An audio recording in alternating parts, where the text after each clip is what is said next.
Eto na. Total, mainit naman ang usapin dito sa impeachment ngayon sa Pilipinas. Sabay na rin tayo makisabay na rin tayo sa usaping ito ngayon na sa impeachment pa din. Parang kasabihan ba na pera na naging bato pa? Ay naka naman. Although hindi naman to talaga na binasura totally ang impeachment. O dibatihan ng mga senador. Debate-debate sila, English-Englishan, yung mga hindi abogado, piling abogado. Sabi ko nga, ay yung mga abogado, yun ang hindi naman pala walang dito. Yun bang may mga karamihan yan mga karamihan yan kontraryo ba? May mga salubungan bang mga utak ng ganyan na yung totoong abogado walang nagawa. Example lang natin to si dating Pangulong Duterte, bakit nandito sa Europe ngayon? Yung mga abogado ba di kaya litisin si dating Pangulong Duterte sa Pilipinas? Bakit pinadala sa Hague? At ito ngayon ang impeachment na naman. Ang dami-daming mga abogado na nagva-vlog, ang daming mga abogadong ini-interview, ang daming mga abogado na against sa mga Duterte. Against dito kay VP Sara impeachment. Ay ano ngayon? Anong unsang hitabo aron nga ang impeachment ni VP Sara back to the sender na. Kasi di yata kompleto address Hindi kompleto ang address sa impeachment ni VP Sara. Sinabi ko nga hindi pa to binasura totally sa Senado. So dito pa lang na sinabi nila na i-trial na yan, i-impeach na yan. Yung mga diyan mahilig sa sa kumakalaban sa mga Duterte. Kayo kasi mga kayo kasi mga dik-a Balik tayo yung dik-a. Ano niyan? Ang galit sa mga Duterte kasi, yung tinamaan talaga ng husto doon sa kanilang mga negosyo ng mga tawas. Isa pa, ang mga sobrang galit sa mga Duterte, itong mga malalaking businessman, yung mga oligarko. Kasi kita nyo naman, pinasara itong EBS-CBN sa panahon ni dating Pangulong Duterte. Ito talaga, siya, batas is batas. Ngayon, ganun pala kalabnaw ang ganun pala kalabnaw ang impeachment Bakit binabalik? Si Bato lang pala nag-privilege speech sa Senado. Wala, yanig pa. Ay nako naman. Tapos ang sabi ni Bongbong Marcos kanina sa kanyang ambush interview ay dapat ito inambos ng tuluyan tong lintik na to Pwede tatawid dyan. Ay baka tawid. Yung may sinabi pa siya, ako gamit ng mga video na kung saan ako kasi dito ako na lang mismo nang nito na napanood natin mga balita. Alam ko naman napanood din niyo itong balita dito sa impeachment na talagang pahiya talaga dito ang mga House of Representative. Mga abogado kasi diyan iba, lalo kayong mga anti-Duterte, grabe sila mag-analyze din sa kanila. Yung mga pro-Duterte naman grabe din mag-analyze. So dito, kung nateleserye ito, grabe ang twist. Ang twist ba nangyari ngayon na gibalik sa mga senador, sa mga congressman na mga labnaw ang utak ng mga congressman, sila nakaroon ang problema sa impeachment. I-review nyo na. I-reviewin nyo. Tarungan na nyo yung padala dire. Ay, gidali magutugod. Minabadali kasi yun. Imagine, magbabakasyon na sila. Hinabol pa talaga. Inubo tuloy ako sa itong impeachment ni VP Sara. Natawa ko kanina sa kasi di ba sabi ko naisip ko, total, parang ang mga tao siguro, nakita nyo naman ang ating mga audience kasi medyo, hindi lang video, talagang bumaba talaga yung mga audience ko talaga. Sabi ko, ano nangyari? Sabi ko, pahinga muna siguro ako mag-opinion sa mga politika kay murag parang nagsawa yata ang mga tao sa mga vlog ko. Siyempre sa vlog ko talaga nagsawa na ba kayo? So sabi ko magpahinga muna ako, pero hindi ko matiis na hindi ko rin to bigyan ng opinion reaction itong nangyari ngayon sa kasi ayoko na nga yun sa mga video na yun kasi karamihan naman yun napanoodin niyo sa mga sa mga ibang mga social media kung ano rin yung mga sinasabi doon sa ibang mga vlogger, sa mga mainstream media. Base na lang din to sa aking napanood directly doon sa impeachment na grabe talaga nag-away pa to si Ruben Padilla ug si si Joel Villanueva. Grabe ang ano nila, murag magsuntukan na halos. Si Ruben hindi naman nagmumura yan kasi Muslim kasi yan. Hindi naman yan mga Muslim din nagmumura yan. Di yan. Saka si Ruben, emosyon yon. Naintindihan natin yung dalawa.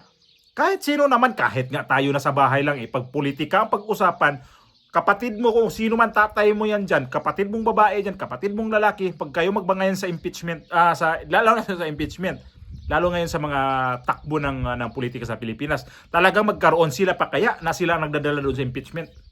Talagang di maiwasan yun. Yung mga tao, biba agad bravo-bravo pa sila doon sa mga komentaryo. Magaling daw si Pimentel. Let's check kayo nung panahon ni Pimentel na may ginagawa rin nung dati sa na kay Bongbong Marcos, ay tudo po. Diyos ko naman. Saan ba talaga ko pupunta? Sinong balimbing ngayon? Yung mga audience na nanonood kay Pimentel. Ako, ito si Pimentel, hayupak to Di nyo kasi alam tong ugali na itong balimbing na to Alam nyo dati kasi, nung panahon ng tatay niya to, kumandidato ng tatay pa yata niya, buhay pa yata, kumandidato nga to ng mayor ng Cagayan de Oro. Tikbalong, pilde, talo. Tapos ngayon na naman tumakbo dito sa itong 2025. Tumakbo ng congressman sa Marikina. Pilde, talo, ganyan Ako, pure taga Marikina, tapos mo kandidato ng buangan din Sino ka ba? Hindi man siguro di ko mabuto magtiis na lang ko sa mga mga tiyuduro.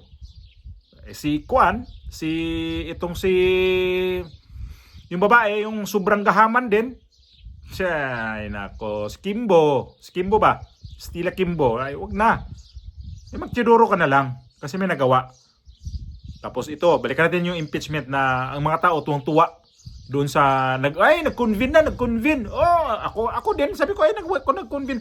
Ako lipay kay ko nag-convene na. Sabi ko na ba nag-umpisa na ba sila? Nagsugod na ba? Kasi okay to.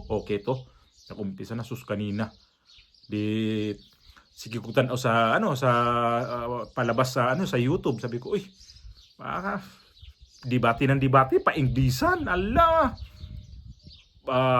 Tirahin niya si ganito, si Pimentel, tirahin niya si Tolentino, tirahin niya si Pimentel. Sino pa doon? Si Escudero, bakbak nila. Ano ba sila? Rambol-rambol na. Si Risa Hontiveros, grabe. Hindi ko lang nakita doon itong si Villar, yung mag-ina. Hindi ko nakita yun na nag-ipal-ipal doon. Si Villar mag-ina, itong Lito Lapid, wala man si Lito Lapid. Si Tulfo, ganun din tahimik. Pero sa 18-5 na boto, dito sila kapanig na ibalik na sa Kongreso. Grabe nga ang twist kasi si Lito Lapid, kisa maningkuan, tao kay Bongbong Marcos man sino pa? Mga tao ni Marcos dyan. Naku, antayin nyo, ito yung mga datihan pa to mga senador. Paano yung pagpasok yung mga bago? Si Marcolita, wala pa si Marcolita noon. Pag nanonood si Marcolita, ewan ko, sunog kayo lahat. Sigurado kayo, susunugin kayo ni Marcolita. Nako, yan pa naman ang hilig sa magdebate yun. Tapos sino pang advantage talaga kapag abogado ang ang nasa sa mga kanyang debate. Pero si Bato ang daming nainis kay Bato. Ako hindi ko nainis kay Bato. Yan ang mambabatas. Kung mayroon ka diyan, sige. Magkaupaw ta din magdebate ko, mag-privilege speech ko, magkaupaw. Magsabunutan ta. Kaya total advantage mo kay na ako'y buhok ka bunuton, pero si Bato de la Rosa may buhok bunuton ni de la Rosa. Sinaw na mga yung buhok ni ulo ni de la Rosa. Kintab, di ba? Parang itlog na parang itlog na bagong ahit. Ay nako naman, bastos Dito klaro ako seryoso nga sabi ko magpapahuway siguro sa ako mag-vlog, pero di ko talaga matiis yung mga nakikita ko sa balita. Ay doon pala ang laking twist. Sige, balik yan, back to the sender. Okay, deliver ulit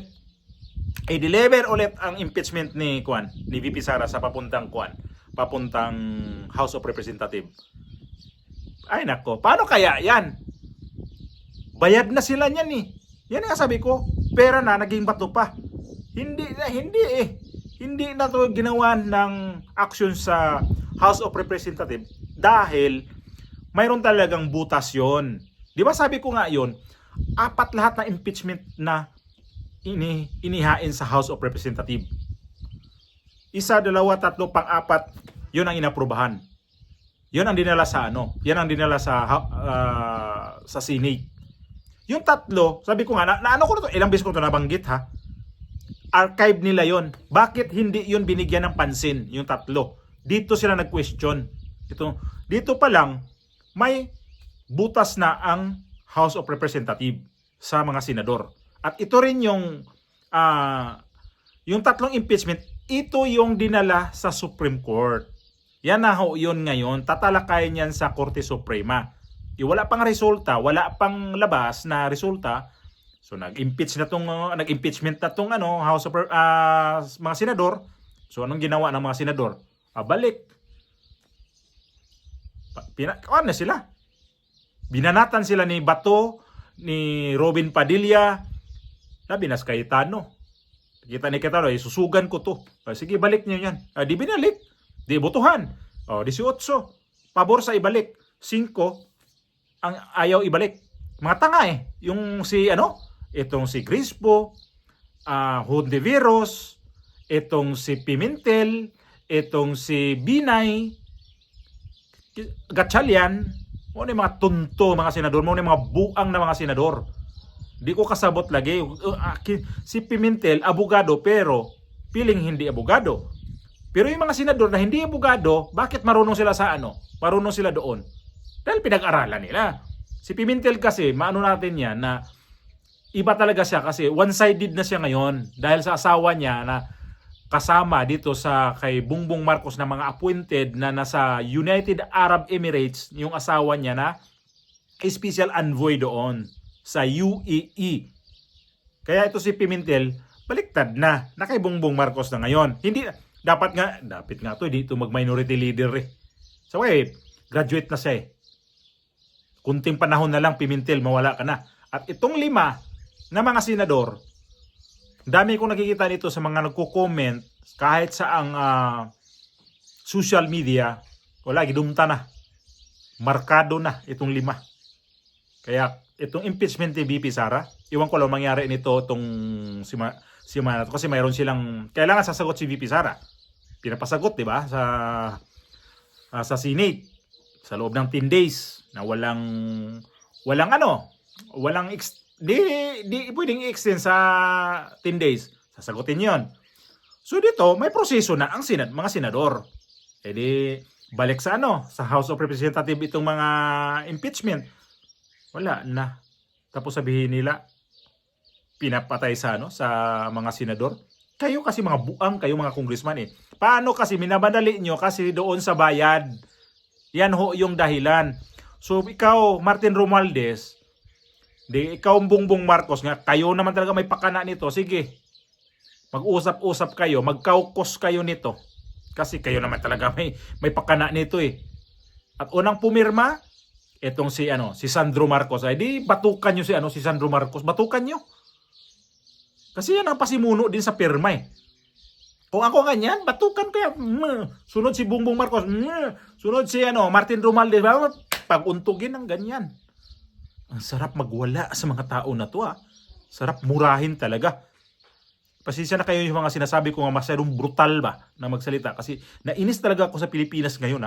Walang nagawa na itong mga senador ngayon. Walang nagawa itong mga congressman ngayon. Kung hindi impeachment ng impeachment, dapat nga trabaho dapat nila ang atupagin nila ngayon. Panahon ng kampanya, ito, isusulong namin to sa inyo. Paano isusulong?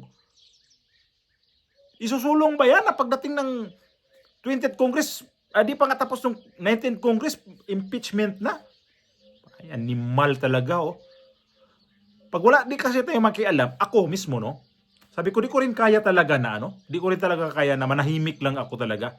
Puslan man, sige-sige na lang ako dito. Wala na tong atrasan. Mayroon man nitong mapanood man itong mga video ko, ini at least na mayroon ako mga opinion dito sa aking YouTube channel. Bahala na. Sarap ang away ng nasa gobyerno ngayon na mga bugok pa, mga abnormal, mga potragis talaga. Nakakawalang galang talaga, no, sa politika sa Pilipinas. Sobrang politika sa Pilipinas. Ito impeachment. Grabing sayang na sa araw ng mga senador. Patapos ang 19th Congress, dapat yung mga importante diyan na tapusin nyo. Ay di sa bagay, ito na. Gumalaw naman sila sa impeachment. Ito mga congressman, ang sarap. I-boycott talaga to sa bawat distrito. Kasi mga animal Mga animal talaga, mga congressman. Kasi yan ang pasimuno.